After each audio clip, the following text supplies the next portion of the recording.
Go for it. Thank you very much, Carrie. And it's really a pleasure to actually be updated on Belmont Village. My wife and I live within easy walking distance of this institution, but we're not home very much these days. We've both taken a new career turn. We've become unlicensed child caregivers to our first grandchild in Reno, Nevada. And that's a very pleasurable career in these times, I have to tell you. But I get back to Berkeley as frequently as I can. And I'm also pleased to say that Reno has a relief from the bad weather that I know you've been suffering in the Bay Area. I am not going to show you any slides today. I am going to take as many of your questions as we possibly can fit in.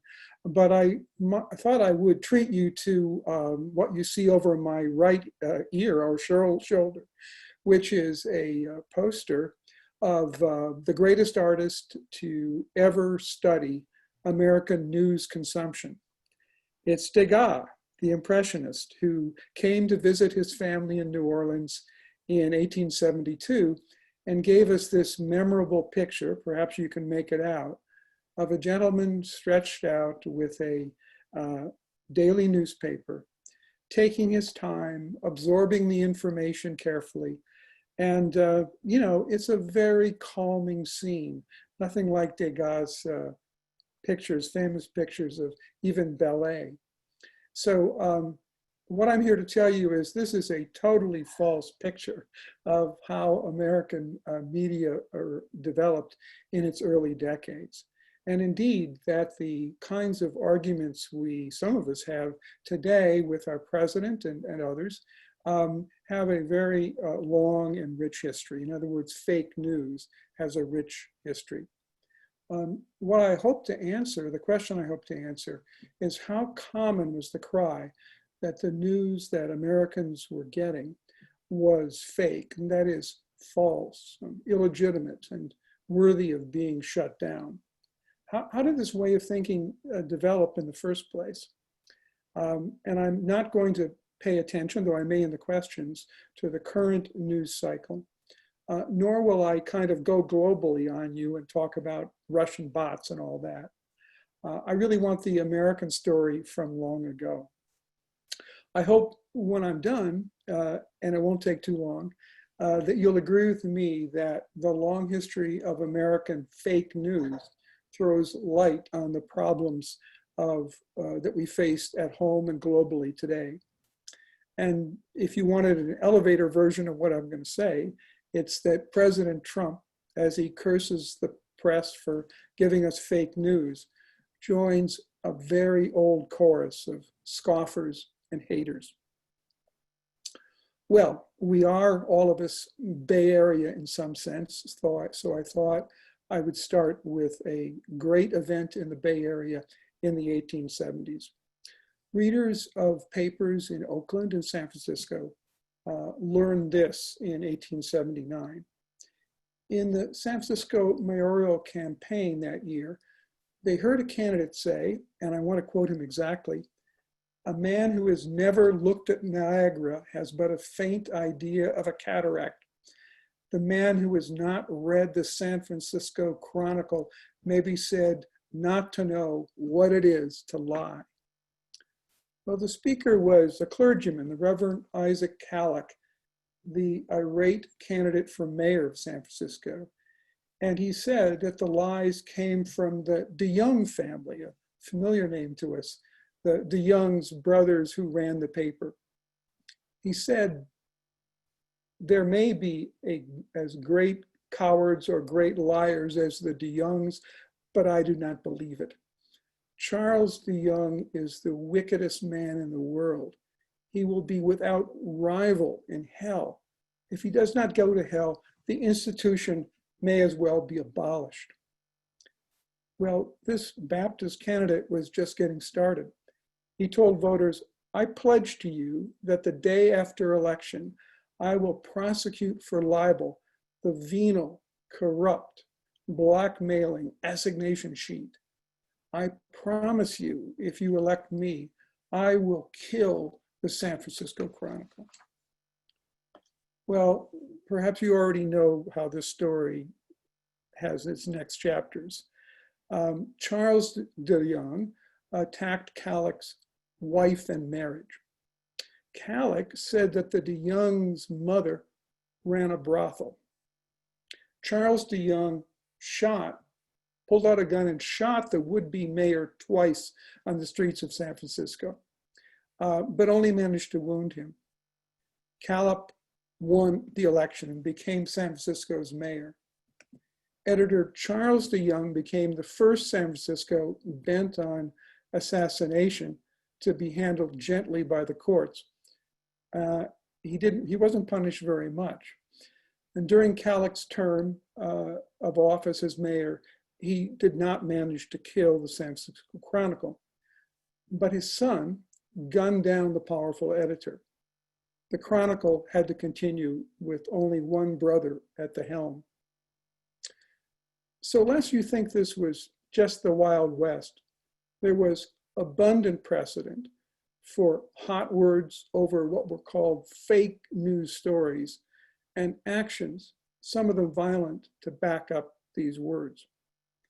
When we turn to the earliest newspapers, simple sheets that were folded in the early 18th century, everything about it seems crude, not only the form, but also the language. Many of you will recall that Benjamin Franklin started his career under the tutelage of his brother, running the New England Courant, and that his brother went to jail, giving Benjamin an opportunity, simply because he displeased the authorities with the words he put in the paper. It's a very contemporary sounding reference, some of you may know, because the Franklins were on the anti-vax side in the great smallpox breakout in New England in those years. Some of you will also recall the name John Peter Zenger as another person who ran into trouble for putting what the authorities said were fake news before the public. Zenger had his paper burned in public to illustrate the dangers of the press and the anger of people in authority who didn't like being second-guessed. In the American Revolution, at the end of the 18th century, the problem or the manifestation of fake news may seem all the more modern. Surely the most famous visual journalism of that time was Paul Revere's engraving, which we today call the Boston Massacre. It shows what we would today call plagiarism, sloppy reporting, and bias.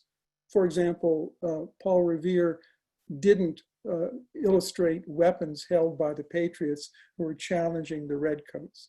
Our revolution drove any paper favoring the legitimate government, that is to say the British government, into ruin. And nothing could be said safely in a newspaper without a threat of mob balance if it favored the Tory side.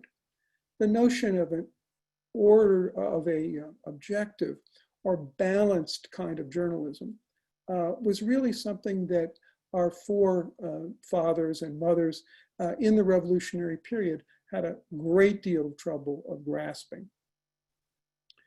In the early republic, when our democracy, of course, really begins, fake news or other terms began to creep in the American vocabulary. Fake, as a matter of fact, was a term that sort of begins as a nautical reference. It was often used to describe how ropes were coiled. It wasn't pejorative or judgmental. But it grew in the early 19th century, both in Britain and the United States, as a term to say that the media was out of bounds and often should not be allowed to continue. The founding fathers' quotes that we most easily remember, of course, say something a bit different. Here's the sort of thing that we like to quote about Thomas Jefferson. "Were it left to me to decide," he wrote, "whether we should have a government without newspapers or newspapers without a government, I should not hesitate a moment to prefer the latter. That's the kind of quote that we want to put up in marble if we can. But it isn't the whole story for Jefferson. 20 years later, wiser about the press and how it had behaved, he said something quite different. Nothing, Jefferson wrote, can now be believed which is seen in a newspaper. Truth itself becomes suspicious by being put into that polluted vehicle. The man who never looks into a newspaper is better informed than he who reads them. I am confident that Donald Trump is not aware of that quotation, and it's a good thing. The pioneering British social scientist, Harriet Martineau, toured the United States in this period, in the decades before the Civil War, and shook her head. She wrote, "It's hard to tell what is worse, the wide diffusion of things that are not true, or the suppression of things that are true." The novelist James Fenimore Cooper estimated that if we exclude matters that you couldn't lie about, like deaths and marriages, barely a half of what he saw in the newspapers of his time were true. And when it comes to politics, he said, the percentage really should be much lower. There was indeed no golden age dawning about what you could believe or what you would tolerate in the press. In the Civil War, the move to violence against news speeds up, whether it was true or not. Abolitionists, that is to say, anti-slavery newspapers, were barred from the US mails and burned outside the post offices in southern slaveholding states. Sort of puts our problems with the post office in perspective. Papers on different sides of the war questioned the government at their peril. You really couldn't have a free press with the guns sounding. And indeed, guns were mounted on the printing offices of the principal New York newspapers because of the threats of mobs tearing into the buildings because they disagreed with the editorial content. So we could look at these facts and we could pursue an analysis trying to look at the psychology of individuals or their character, or even we could go into a sort of study of mob psychology. But what I'm going to lead you through in the next few minutes is, I hope, a deeper and I think a more generalizable picture of what was going on here. What are the factors? I want us to identify them that touch the consumers of news, journalists themselves, and some people in office that lead to the conclusions that news can't be tolerated, that it must be suppressed, and it certainly can't be trusted.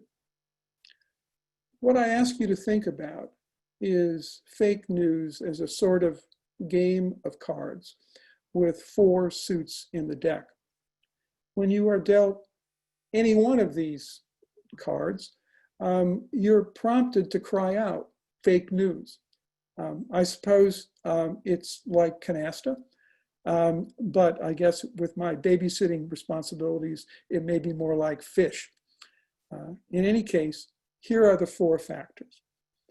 The first is partisanship.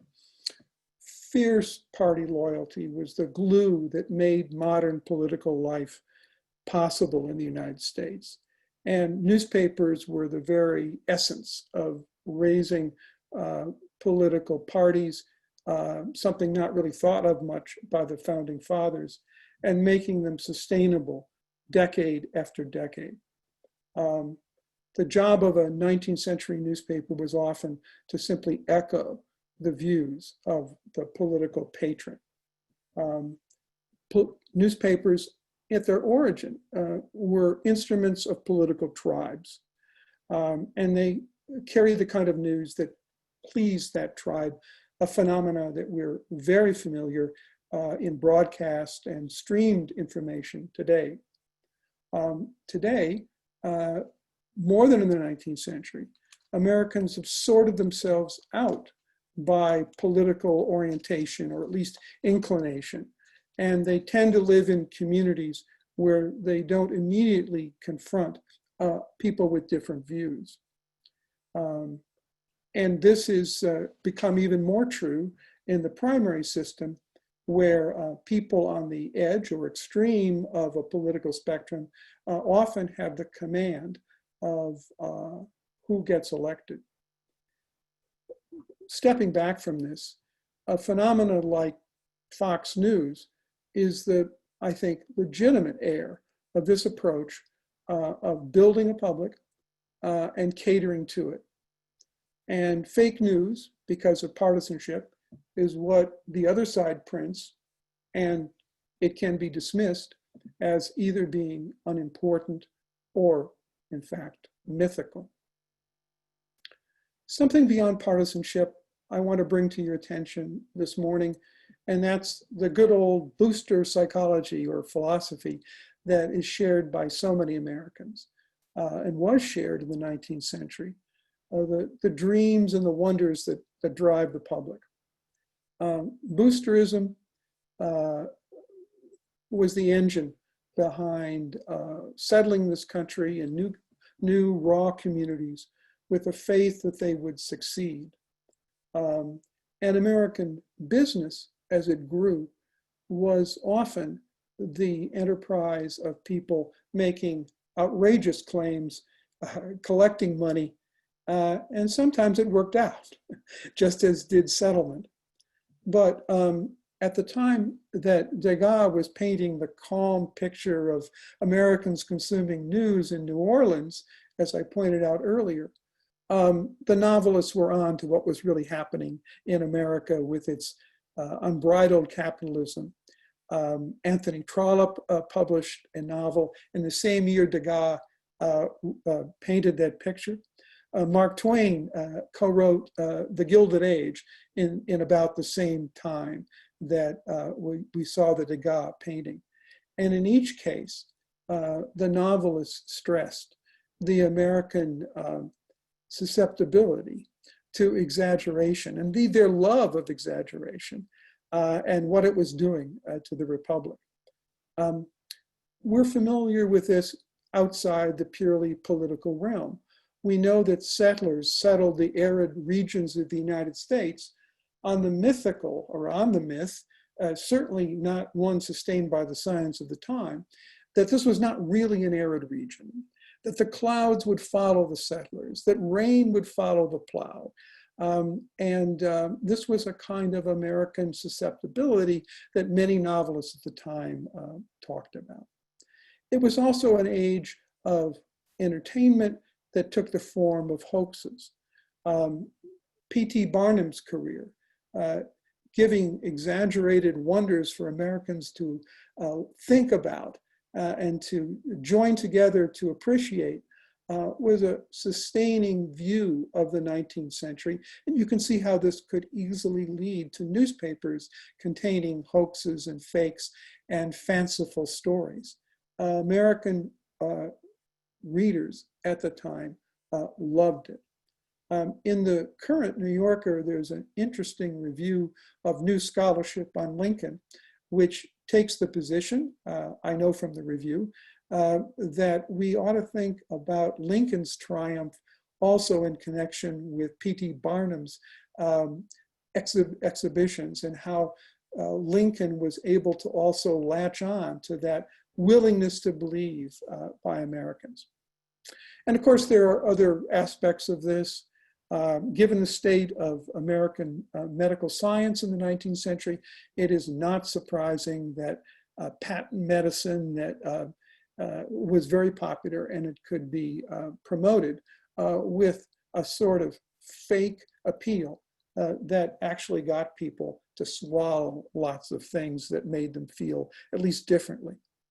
So this is a rich period of American vocabulary, because it's a rich period of American exaggeration. You needed new terms to describe this. Not only fake, there's Mark Twain's term for lies. He called them stretchers. There are, of course, tall tales that folklorists like to collect. There's humbug, a very good 19th century word that has sort of gone out of favor. And over again, there were hoaxes. Fake news is part of the show that started in this period and that, to some extent, has remained part of our culture. So in addition to partisanship and this kind of booster mentality, we also ought to give consideration to media structure. Monopolies and information companies that can get the power to dictate what the news is to be or to game the system of reporting. I've already explained that parties were the kind of engine that drove newspapers forward to some extent. But then there was also positive government action by both parties. The government subsidized the press through very low postage rates.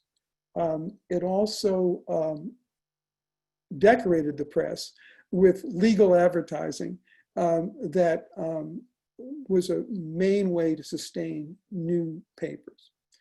Also, the press, the free press, the great American free press, prospered because of the kind of looking the other way at certain labor practices. There was child labor. The apprenticeship system for printers might be called that. Certainly the leasing of carriers on the streets to sell newspapers was a child labor that you couldn't use easily for other products. And while we're at it, newspapers were also allowed to clutter our streets with metal boxes that we still have to dodge when we walk. You couldn't sell other things in America that way. You could with newspapers, and newspaper publishers, unsurprisingly, thought this was a very good system. There is a story, of course, of press lords, of people who held the monopoly of even chains of newspapers. And California's William Randolph Hearst, Pulitzer before him, other great families like the Oaks, the Myers, the Bancrofts, and now the Murdoch families simply become a part of this. This kind of media structure allows, to some extent, a family, a clan, to define truth, or at least to set the limits on what we should be talking about. And judging by the age of people who have a strong interest in the Belmont, judging by my age, this is living memory. We all may remember when the powerful daily newspapers of America outside of the Democratic South, Democratic Party South, were reliably Republican mouthpieces. In the 1948 election outside of the South, 90% of the editorial endorsements went to the Republican Dewey and not to the Democrat Truman. And you can see how the way in which news was reported might well seem fake to people on the other side when they read such a partisan press controlled by such a structure. Finally, and we will get on to your questions, I want to say something about the status of experts because I think it spans all of these periods and it's something that we live with today. If you stop believing in experts, then you open yourself to what we now call fake news. Do you believe what privileged people at the top of society say, or do you trust your gut or what people close to you say? As a journalist, you report what people want to read or offer your own version of reality.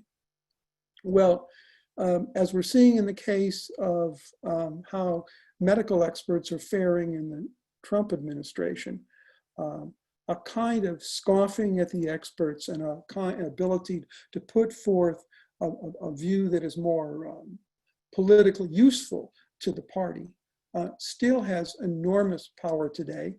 And in fact, looking back before the COVID-19 era, many of us surely have been surprised at how little prestige, how little ability to sort of define news these experts have had, given other forces at work, the forces that are partisan, that are boosting the economy, that are controlled by a media structure.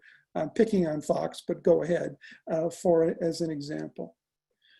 So my point today, before we go to questions, is that dealt a card from any one of these suits, from the partisan, from the booster, from the media structure to the status of experts, you end up with a high probability of fake news prospering.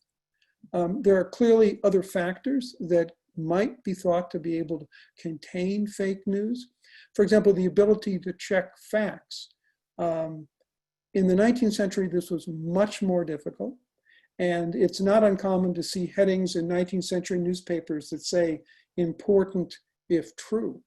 But it turns out that as facts get easier to check, as communication became instantaneous, it wasn't much in the way of a check on the ability, because of these other factors, for fake news to develop. You'd think that if people could verify information for themselves, they would do it more frequently. Well, some of us do, but a lot of our fellow citizens have another plan. So I really wanted to leave at least 20 minutes for questions. So I'm going to stop there, and perhaps other things I might have said earlier, I'll just say in response to questions. Thank you, Carrie.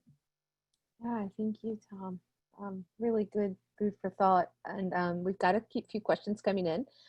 There was one that came in early on that Gary Pete had asked. How would you answer a person whose only answer to uncomfortable facts is to say fake news? So from what I've said, you can see, I think the deck is stacked. People have their minds, they have their own sources of information. To some extent, they have their minds made up, at least on certain questions. But I think perhaps the most effective thing one can do is to look for outlets of information that they may trust.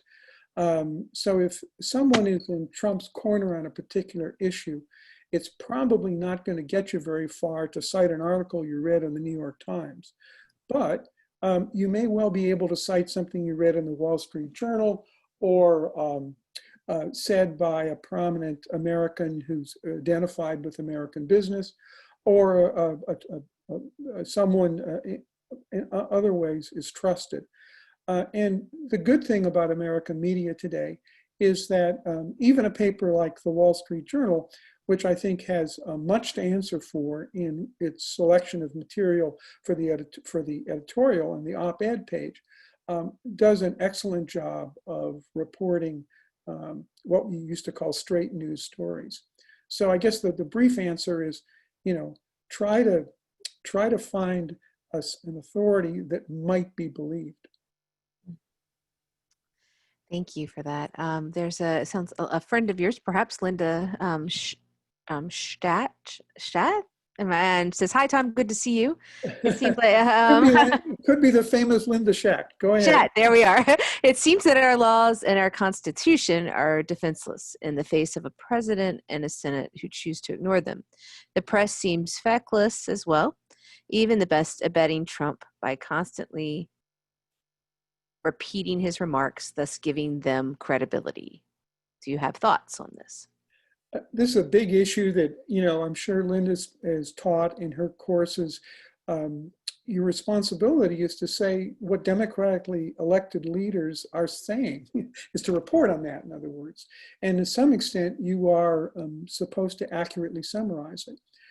Going back to the days of Joe McCarthy in the 1950s, the press realized that this was a habit that could easily lead to bad results for the public. That you needed to be more interpretive, you needed to counter and explain when people were simply making things up or telling lies. And so we've seen a growth over the last half century of interpretive journalism, of even cutting into news stories to say this, there's no evidence for this. This was even recently, this was a lie. And the problem we have is that it turns out that readers aren't too impressed by this, or aren't as impressed as they should be. And fact checking can be dismissed because, well, it was just the fact checking of the Washington Post. What do you expect? You know, that's owned by a big capitalist who hates me, and so you can dismiss it. On the other hand, let's wait to see the result of the 2020 election before we give up on the democratic public.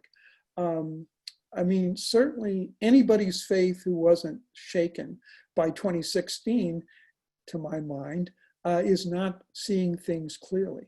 But it was only one election, and it was followed by a congressional election where many voters seem to have had second thoughts. In Timothy Snyder's book on tyranny, he talks about the Tyrants Playbook, and one tactic is, quote unquote, when you tell lies, tell big lies and repeat them often. Is that what we're seeing today by the executive and cohorts? Yeah, I think Snyder's has it. I mean, it was written before the COVID-19 era, but I think that many of us who know a little bit about studies of mass persuasion in World War II and the technique of the big lie and so forth, it's very hard to not see this pattern repeating. And again, it is repeated not because citizens are in some sense demented, but because they see the world a different way and they're susceptible to general attitudes about life and that Americans have commonly held. So one way of putting this is that we're fortunate that no one like Trump came along a bit earlier. Thanks. Lots of questions coming in. So is the term propaganda used only internationally? That's an interesting feature. I used to teach a course that had that term in the title. Propaganda is another term that starts out in the English language as neutral, you know, the propagation of the faith. And it's destroyed as a neutral term during World War II, or really World War I, when people began to look into World War I. You can't rescue the word propaganda by using it, you know, in a neutral sense anymore. But I think because it was so clearly identified with big lies in World War I, and especially with the Nazis, American press has hesitated to use it. There have been many social scientists and critics who said it's a very good term and it accurately describes what we're seeing today. And I don't really disagree with them, but I don't think it works as an analytical term. It turns off too many people. How big a factor does confirmation bias play in selection of news sources? Well, I'd have to talk to the person who asked the question exactly what they mean by confirmation bias. But I mean, if Greg has some more to that, you can put it in the chat box. But go ahead, Tom. Sure. But I think often we mean that, and I would say we're all, you know, guilty of this. You know, we really like to spend a part of our day looking for information that we know will reinforce our deeply held beliefs or our brilliant insights. And it is very difficult to spend part of the day reading the views of people who we disagree with, or that have turned up information that doesn't fit our picture of the world. And I think that should have been one of the great lessons of the 2016 election. Where were the journalists? Where were the New York journalists, where he lived, who saw that Donald Trump had within his powers the ability to take over the Republican Party and to turn it in a far more authoritarian direction? I think the press and social scientists failed at that, and they failed because they weren't good enough in looking at some of the signs. I have to agree. At a hotel recently, I spent 2 hours listening to the Fox News, and it was very challenging to sit and listen to something that doesn't necessarily validate my personal opinions. So, Tom, thanks for this very informative historical background. You mentioned Fox News as exemplary of partisanship, boosterism, and perhaps fakery, quote unquote. But we do not see similar partisanship on the other side of MSNBC and CNN. We have become numbed to bias on both sides. My question is how effective statements by promoters of agendas really are. Are they all preaching to the choir? Is anyone's minds changed? Well, I think we might, just sort of a friendly amendment to that comment. My view of the non-primetime news broadcast on Fox is much better than it is of the primetime opinion-oriented commentators on Fox. But of course, that's what most people see on Fox. I mean, that's when their largest audiences are. So there were other aspects of that question, but I maybe you can tell me what you think is the most relevant for me to address. Yeah, it was very large. So I think the first part of the question is how effective statements by promoters of agendas really are. Right. Well, of course, I think both the Democrats and the Republicans believe that having a spokesperson, having a celebrity, having a revered figure speak in favor of your candidate is an excellent way to move voters either already committed to actually vote or for undecided or apathetic voters to get them interested. And my email is filled with the famous entertainers telling me that it's important for me to take action in a certain way. I think that has always been the case in American politics, and I don't think there's anything unhealthy about it. And I think that's sort of what even the founding fathers thought. They thought that people would be influenced by people of wealth and position. And in the case of Hamilton, even people who were handsome, who were beautiful, we're speaking of males now for Hamilton, they would have more influence over citizens. So again, I see this as a very old story. And that would kind of dovetail to, how does this fake news in other countries? Is America significantly different from other countries in regard to fake news? And maybe there's a historical. I don't think so. I mean, the history of Italy and the UK and Australia and the reach of the Murdoch family would be illustrations of things crossing borders. Look.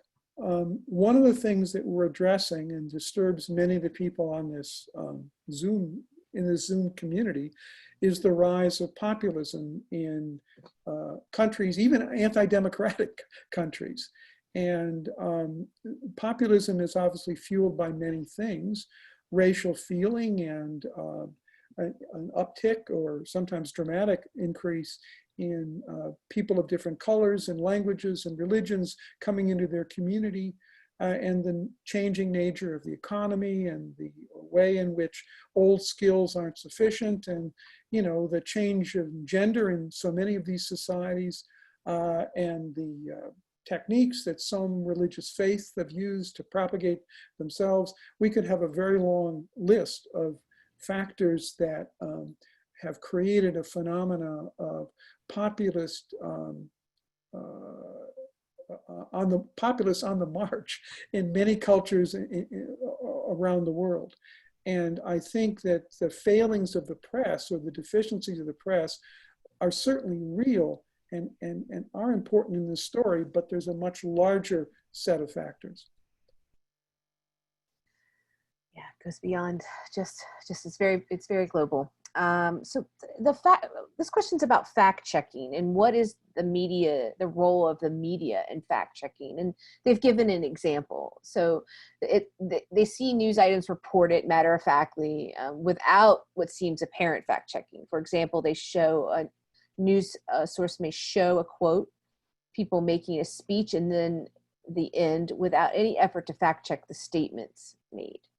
So what is the role of the media in fact checking? I think the media has a kind of a mixed history on this. Some of the most revered mastheads in American journalism, which were famous for fact checking before they published things, then never let readers weigh in. Like the New Yorker never had a letters column in most of the 20th century. And they had this euphemism for recognizing their mistakes, which was small little items, department of amplification.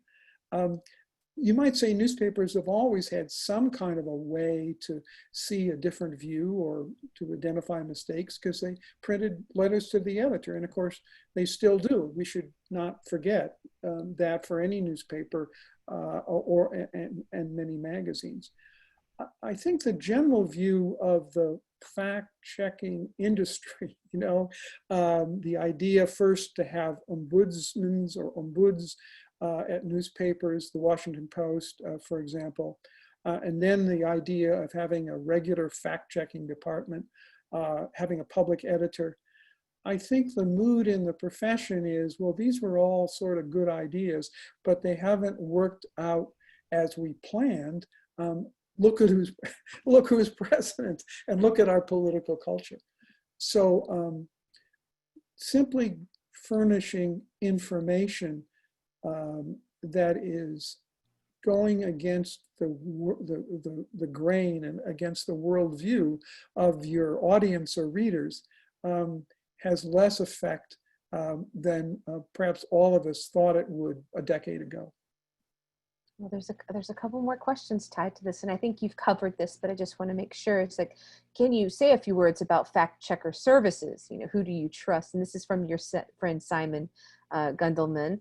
And then Naomi also asked about fact checking at debates. Would that be helpful? So this is just some more thinking about fact checking.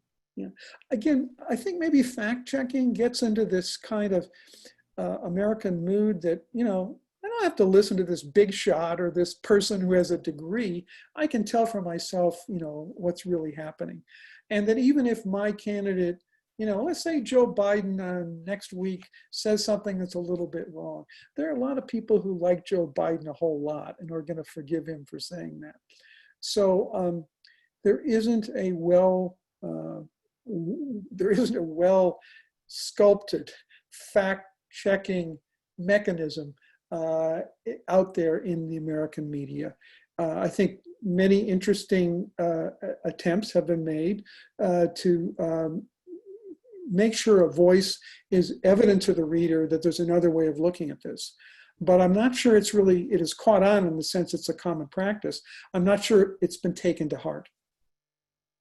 Yeah, it seems especially challenging right now, that you can say it feels like as if you could say just about anything, and that people would go either way. So it's interesting, and on a good day, it sounds like it's hard to do. And so today, it even more difficult. Right. Yeah. Well, let me just close by, maybe not close, but just say that, the rise of skepticism and irony in our culture, not only on the right, but, in the universities, I think that's actually a very good thing. I mean, certainly as a historian, I think that revisionism is all to the good, and we ought to look at facts in new ways and interpret them differently, and maybe in every generation.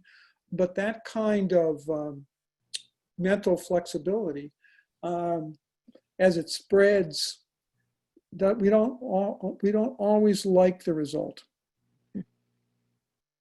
Thanks, Tom. We have a few more here. So let me see. I'm just going to read this. So do you think there is an urgent need for education in media literacy in our K through 12, as well as college university education? Should media literacy education be incorporated into specialized skills training, such as medical biology training, historical economics training, and chemistry training? I mean, the brief answer I give is that I think this is really important for anybody training in a career or profession. I wouldn't want to load the K-12 into the K-12 curriculum. They really don't have their heads above the water because of what's happened to them. And boy, I would be just happy if they could teach kids to read, write, and figure. So I wouldn't try, maybe someday, but not until we have a new normal. Certainly challenging times. Grace has asked, is the claim of a free press meaningful given the pervasive political patronage system? Well, I think it is. I mean, we're all information consumers, and we've all been really lucky over the last 20 years. We can get information on almost any subject that used to be obscure or locked up. We can get a lot of misinformation at the same time, but this is the best of times and the worst of times. And I think if you wanted to speak about most senses of freedom, the ability to raise your voice and have it heard, or the ability to find out information that was once hidden, it's actually a very good time. This is an opinion question, so you can decline. What do you think about the current quality of the San Francisco Chronicles news and reporting? So I am a paid subscriber to the Chronicle. I do read it online.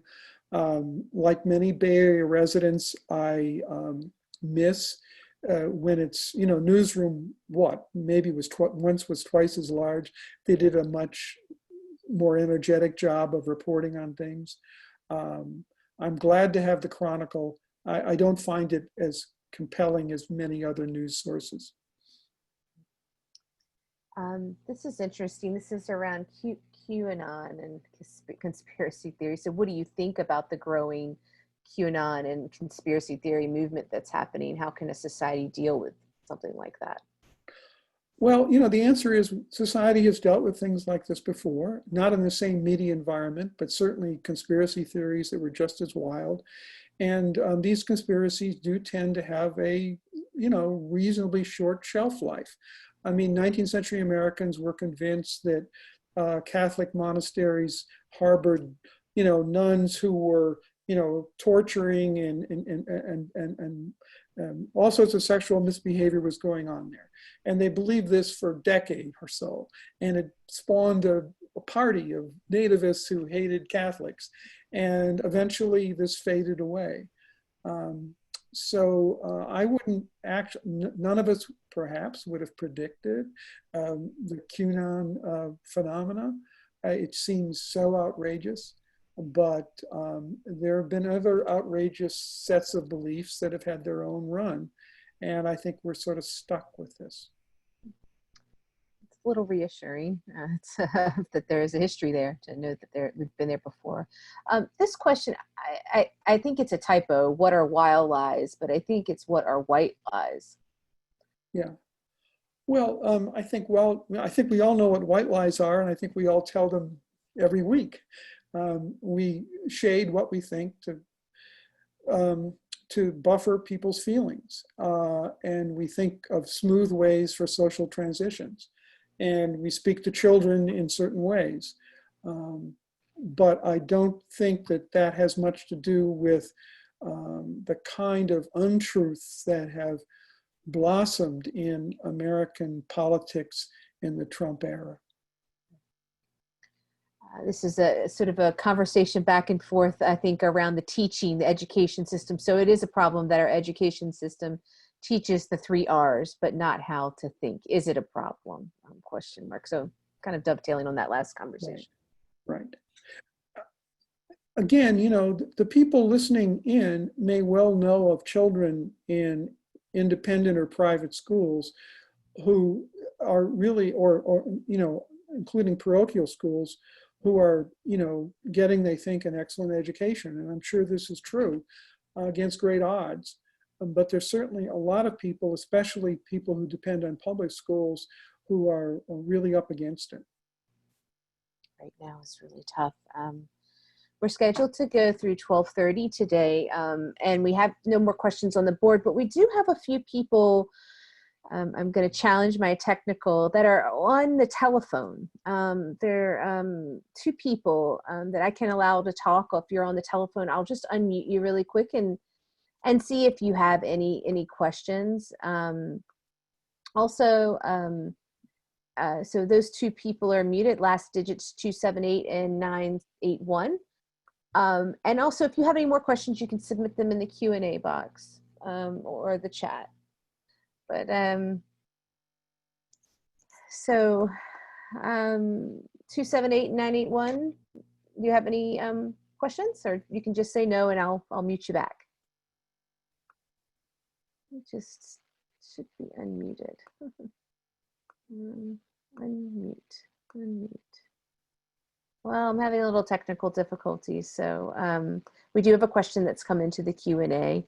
My apologies. It's we'll go to this question. From Susan Bailey, if you were trying to educate a Trump voter who might be receptive, what resources would you use besides the Wall Street Journal, which requires a subscription? Now, I think we addressed this a little bit earlier of how you respond to somebody that says, fake news, or which might be in the same vein about finding people where they're at. But yeah, what would you tell them? What sources would you specifically refer them to besides the Wall Street Journal, which requires a subscription? Trump runs against a lot of public documents, right? He estimated the size of his inauguration crowd, but there are pictures of that crowd. He illustrated the path of the hurricane that was going to hit Alabama, but there are maps of what the National Weather Service actually said. There are budget figures that are released by the Congressional Budget Office, and there are maps or photographs of the extent to which the wall has been built. So there are a lot of information in the public domain, often supplied by the government, often what a camera captures, that goes against what Trump has said. The problem you run into, as we've found, is that if you like the guy and you think he sort of stands in his heart for the right stuff, you don't care about all these fancy people telling you something different. And the fact that his lies make people like, if I may say, the fact that his lies make people like us mad is all to the good for some of his followers, since they want to see people like us upset. Thank you. Another has come in. What has brought the end to this kind of authoritarian fake news cycle in the past? So what has brought this to the end of authoritarian fake news in the past, news cycles? Well, people forget things because they're eager for a better day and to get on with things. It really is true that the great influenza outbreak that killed 675,000 Americans in 1918 and 19 was largely forgotten in the arts, in novels, largely forgotten in public commentary, largely forgotten in political campaigns in the 1920s, because people were so eager to put that behind them. I actually think that there is kind of a natural life cycle to these periods of extreme political feeling and paranoia, and at least I hope there is. Thank you. Interesting challenge question. So Tom, you refer from Philip Spike, you refer often to different ways of looking at things, but I've heard no mention of empirical evidence. Why not? Right. So in the 19th century, it was certainly harder to get a hold of empirical evidence. If you heard that something was happening in London, it would take a while for you to find other sources or to be sure it was true. Before the telegraph, it was impossible instantaneously to even know if there had been a death of a famous person or the change in price of a key commodity. And the telegraph of the mid-19th century, at least for that kind of information, made it instantaneously known. So I think, and I was trying to say, that in the 21st century, we are much better positioned to get empirical evidence. We can see for ourselves, we can look at pictures, we can get statistics which are current. The problem that I think, and I think the listener or viewer was right, I'm sort of downplaying the role of empirical evidence because I've observed in the Trump years that it seems to have less effect than ever before. Though I think, it has affected possibly enough voters, certainly a lot of voters.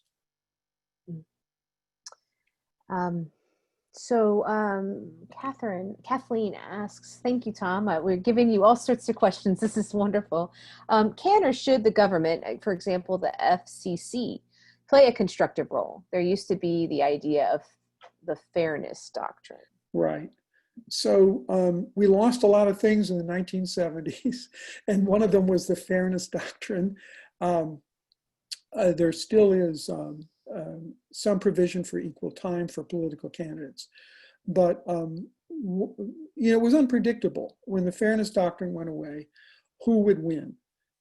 Maybe American radio would be dominated by labor unions and Unitarian churches talking about world brotherhood and social equity. It didn't turn out that way. It turned out that hot talk radio, for example, with a strong conservative bias, was the format that worked very well and that drew an audience. And for lack of a better word, progressives sort of failed in that competition for the airwaves. This is, I think, it's poorly understood, but it's certainly the case that there were a lot of Americans out there susceptible to the themes and ideas of conservative radio, Limbaugh and the rest, and that they were the winners in this particular sector. Wow, you're getting many more questions coming in. This is interesting. I don't know how to respond. So some media have reported Biden's memory problems, which that's interesting to frame it that way. But I have not seen the same kind of report in NPR, CNN, etc. Why not? There has been a convention in political reporting. Much changed today, but still it hangs on, to give a certain degree of protection for the private lives of candidates. And this was most famously true, of course, when Roosevelt's disabilities, his use of crutches and wheelchair was shielded from the American people, even though it was known that he had suffered polio as an adult and could not walk. And similarly, there have been other aspects of people's lives when they went in for operations, for example, that have been shielded. Kennedy obviously benefited from this as well. But I don't think that Biden has been treated by the press with undue scrutiny. And certainly the claims, which I believe to be false claims, that he suffers this or that infirmity or disability, have only been advanced by partisans on the other side. Maybe maybe it is true that in the mainstream media, more legitimacy has been given to those claims than is justified. But, insofar as you can judge politicians by how they perform in debates, Americans have had ample opportunity to observe Joe Biden and to decide whether they think he has it upstairs. And in a way, that's the way it should be. Thank you for that. What do you think of BBC America? It used to be just BBC World News, but now there has to be a different version presented to us. It seems to be a dumbed down version. So BBC America versus a BBC World News. Yeah. I'm more familiar with the BBC website, which I am a very, very regular follower of it. And my criticism might dovetail with that of the person who commented. I think it is a bit dumbed down. It's not as global as you'd think BBC would make it. It often focuses on American news that I think it's poorly designed to report on. On the other hand, BBC is in trouble with the current conservative government. And so, I wouldn't second guess the kinds of compromises, financial or political, it has to make. But I think it's well worth following BBC, but it's often the case that I'm a bit disappointed. Trump is trying to quote unquote win by getting rid of votes. Since he believes he can't win fair and square, he's trying to do it through the electoral vote. He's not even hiding his intention, and apparently he can legally do it, which scares the heck out of me. Come on, Tom, tell us how we can stop this. not too much for you there. And I think the recent reports in the Atlantic and so forth are well-based and should scare anybody. But let's be clear, the electoral vote is the legitimate vote. It was not illegitimate for Trump to win because he won the electoral vote. Every time I have thought that the Trump administration would perform more honorably than its critics thought, I've been wrong. And I'm afraid I could be enraged like this person when the election day rolls around. This is Alan. Hello, I haven't seen Alan in a while. How would you compare MSNBC versus Fox as a source of fake news? I'm unaware of MSNBC having the kind of false narratives and far out unreliable reports that I believe appears on many Fox programs. That said, I find MSNBC a bit preaching to the converted, a bit monotone in its pursuit of Trump and his administration. I wish it had the capacity to report more about what's going on in America today. If you like, I wish I would understand Trump voters better because I watch MSNBC, but I actually don't. What did you think of the recent, when I just watched this, it was PBS Frontline program comparing the lives of Trump and Biden? I don't know if you've had a chance to watch it. I haven't caught up with that. I'm largely actually free of television in Reno, but I catch up when I come back to Berkeley. Very good. Yeah, I watched it last night, so we can talk afterwards. I don't know what this means, Bonnie, but she said it was called Choice 2020, Trump versus Biden. That's the name of the program. Thank you, Bonnie. Yeah, that's available on streaming right now too, and on TV. You seem very sanguine about the Trump era passing as some other eras have passed in the U.S. But in some other countries, such as Russia, totalitarianism has changed hands but not turned democratic. Trump and his enablers are fast heading to totalitarian control. There's a question in here. The 2020 election is fast turning into a fiasco of Republic cheating. What makes you so optimistic about the future, Tom? I've given a false impression of being an optimist here. I think there's grave reason to worry about the integrity of the election system as it operates next month. I do think that the strain of populism that we are living through will end as, for example, the Know Nothing, the anti-immigrant Know Nothing movement of the 19th century ended. But I think everybody on this call should be, who believe in free elections, should be very alert and on the edge of their seat about how this is going to play out. Thank you for that honesty. We're out of questions, and I I think I may wrap things up. This has probably been a very fulfilling and time to share with everyone, and you've answered all the questions, so we really do appreciate that, Tom. So no more questions. This will be recorded, so you can share a link with your friends. We'll have that. We have one more question coming in about from Grace Tam that I can answer since we're still within our time. How about one more, Tom? Does that sound Sure. good? Yeah, you up for it? Okay. And let me get to the question. It's about whether or not something can fairly be done. Ronald Reagan showed symptoms of Alzheimer's during his presidency, but the I'm sorry, I media. didn't. Okay, so it's about so let me read it. It's about whether or not something can fairly be done.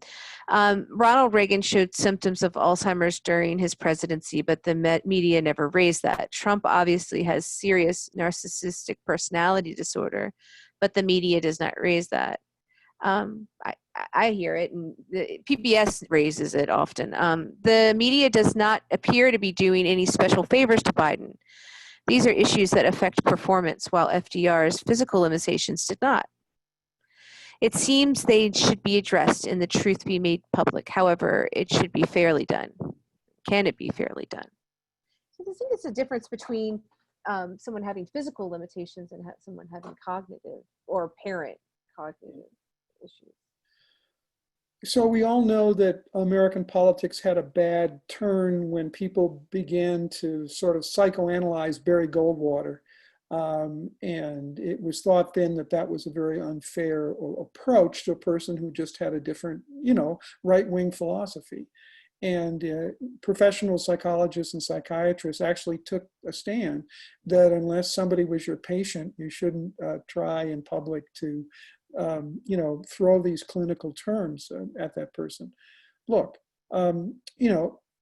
hundreds and hundreds of hours of Trump is in the life history of every American who will vote. If they have not seen him in an unflattering light, it's amazing. And I'm not sure that the media should be blamed for not labeling him with clinical terms. Certainly in commentary, the newspapers and magazines that I read are free with adjectives, which I think are earned, of his bullying and his narcissism and his selfishness, etc. And, you can't blame the media once it's done its job of giving the picture and giving the vocabulary. If American voters don't see it the same way, then we have to live with the consequences. Thank you greatly. And with that, I think I'll end the webinar and say everybody have a wonderful afternoon. Of course, email us other questions if they come up after you're thinking about this over dinner tonight. It's really good food for thought. Thank you all. Take care.